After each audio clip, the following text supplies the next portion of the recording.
हाय good morning dear student. बेटा आज के इस लेक्चर में हम लोग बात कर रहे हैं क्लास 11 हिंदी मीडियम बायोलॉजी के नेक्स्ट टॉपिक राइबोसोम के बारे में। ठीक है, राइबो का मतलब होता है जो प्रोटीन बनाने के काम में आ रहा है। सोम्स का मतलब होता है कण, यानी एक छोटी कणनुमा संरचनाएं हैं। कैसी संरचना है बेटा? कणनुमा संरचना है, कण के रूप में संरचनाएं होती है। सबसे पहले इसमें काफ़ी ऐसी चीज़ें हैं जिनको मैं बताऊंगा आपको कि इसकी खोज किसने की थी बेटा। तो राइबोसोम की अगर खोज की बात करें तो इसकी खोज सबसे पहले की थी जॉर्ज पैलेडे ने। किसने की थी बेटा?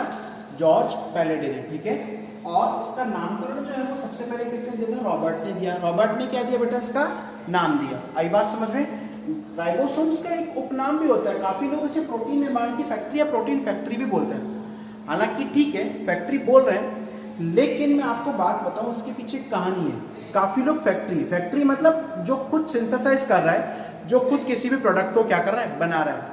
लेकिन ये बेटा खुद नहीं बनाता, ये केवल प्रोटीन निर्माण के लिए एमआरएनए जो है, अब ये एमआरएनए है, एमआरएनए को बेटा लगने के लिए एक सतह देता है बस। ठीक है, यानी एक जगह देता है और कुछ नहीं है। आसंजन मतलब चिपकना। आई बात समझ में? एमआरएनए को बेटा चिपकने के लिए क्या देता है? ये एक सतह देता है, या फिर उसके आसंजन के लिए सतह प्रदान करता है। आई बात समझ में? अब आगे बात करते हैं बेटा कि ये किन किन कोशिकाओं में उपस्थित है। ठीक है, किन किन कोशिकाओं में? छोटा सा टॉपिक है अपने आप में, लेकिन हालांकि 2 या 3 नंबर में काफी बार आ जाता है। ठीक है ना?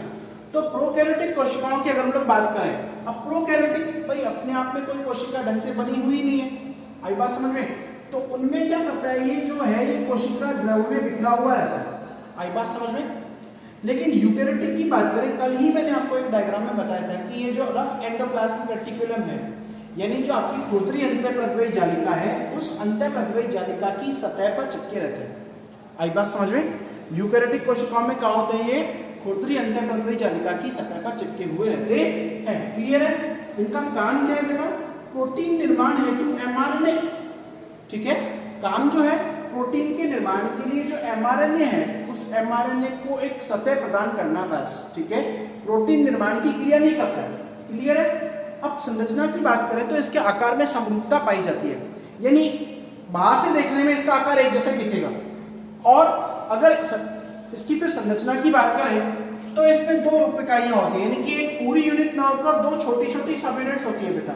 ठीक है, एक छोटी सब यूनिट जिसे आप लोग छोटी उप इकाई बोलते हो। अब ये छोटी उप इकाई जो है ये प्याले के आकार की होती है। कैसे आकार की होती है बेटा? प्यालेनुमा होती है। कैसी होती है? प्यालेनुमा। और उसके ऊपर जो बड़ी उप इकाई होती है वो क्या होती है? गुंबद के आकार की होती है, यानी वो उसको पूरा ढके हुए रहती है। क्लियर है? क्लियर है?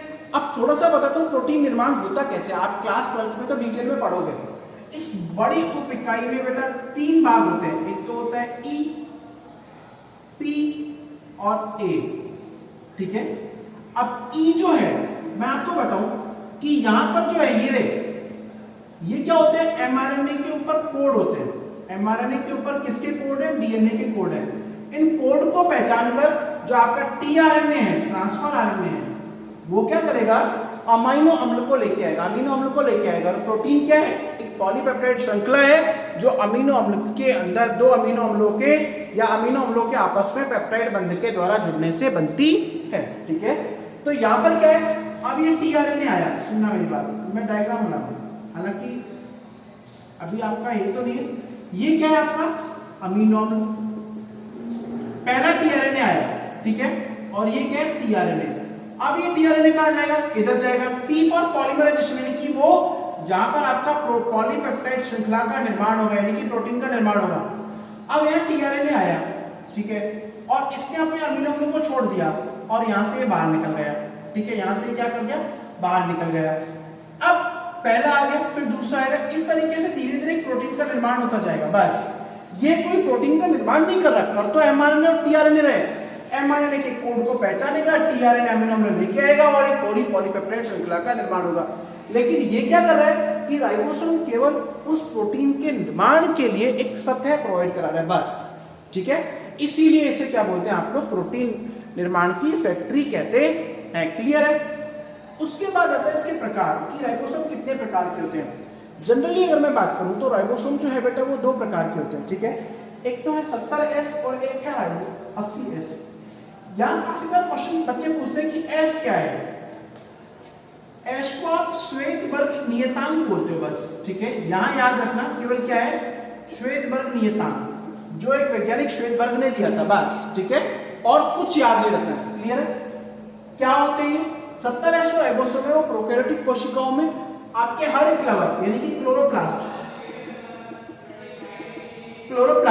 माइटोकॉन्ड्रिया में उपस्थित होते हैं और इसकी जो बड़ी उपिकाई है वो 50s और छोटी उपिकाई 30s होती है, क्लियर है।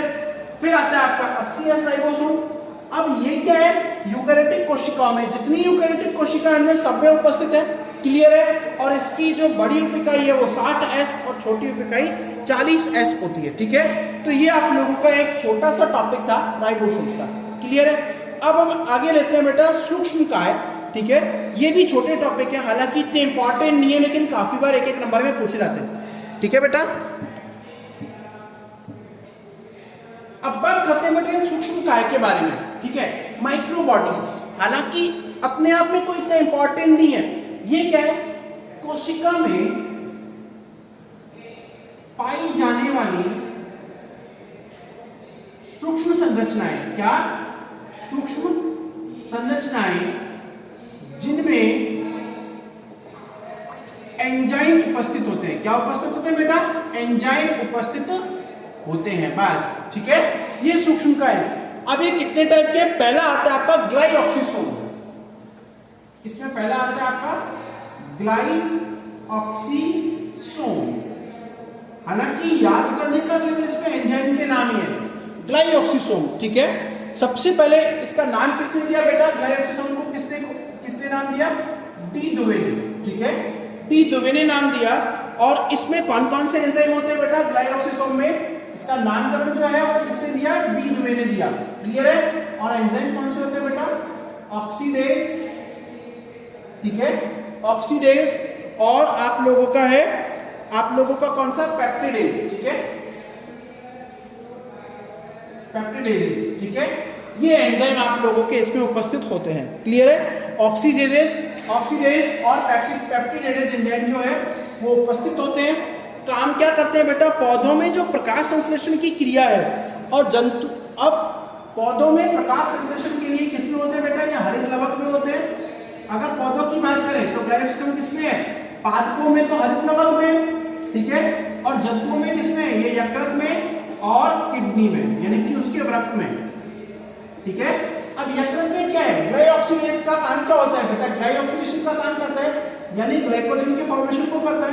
क्यों, क्योंकि हमारा जो संचित भोजन है हमारे शरीर में, मनुष्यों में अगर बात करें तो हमारे शरीर में बेटा जो संचित भोजन है वो ग्लाइकोजन के रूप में ही रहता है, ठीक है। तो ये ग्लाइऑक्सिडेशन किसकी क्रिया को करता है, ग्लाइकोजिनोलाइसिस। अगर बात करें मनुष्यों की तो मनुष्य के शरीर में ग्लाइकोजिनोलाइसिस की क्रिया को प्रेरित करता है, ठीक है, ठीक है। और पौधों में किसको करता है बेटा, पौधों में ये प्रकाश संश्लेषण की क्रिया को संपादित करता है, ठीक है।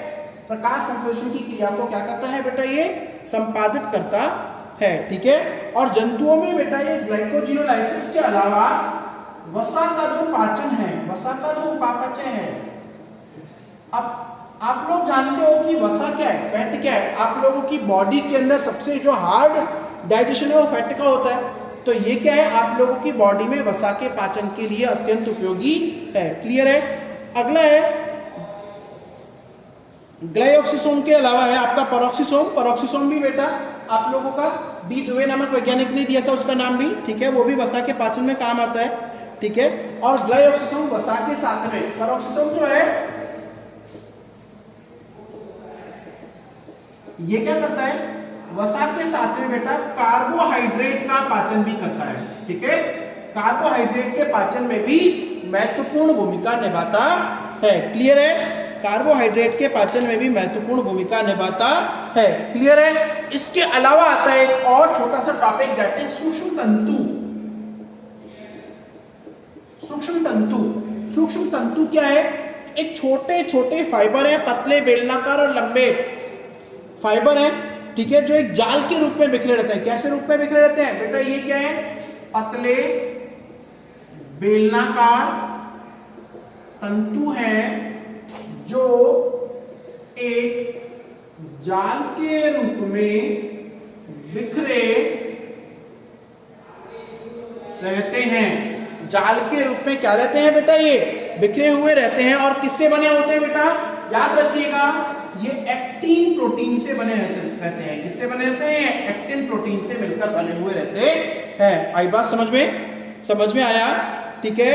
और एक्टिन प्रोटीन से बने हुए रहते हैं तथा इसमें एक दूसरी प्रोटीन मायोसिन हमारे शरीर में क्या है बेटा, आपकी मसल्स में जो प्रोटीन है वो भी इसमें क्या रहती है, उपस्थित रहती है। क्लियर है। मायोसिन प्रोटीन पाया जाता है जो संकुचनशीलता के कारण, अच्छा अब इसमें काम किस तरीके से होता है बेटा, संकुचनशीलता यानी कि सिकुड़ना और फैलना, ठीक है, कंट्रैक्शन और रिलैक्सेशन की तरह काम करते हैं और गति प्रदान करते हैं। कोशिका के अंदर क्या प्रदान करते हैं बेटा, गति प्रदान करते हैं और काफी अंगों को यानी कि कोशिका के विभिन्न अंगों को आपस में बांधे रखने का कार्य करते हैं। ठीक है, तो ये आप लोगों के छोटे से टॉपिक है। कल अगर नेक्स्ट लेक्चर के अंदर बेटा हम लोग लेंगे क्रोमोसोम्स के बारे में और आपके प्लास्टिड के बारे में। ठीक है, क्लियर है।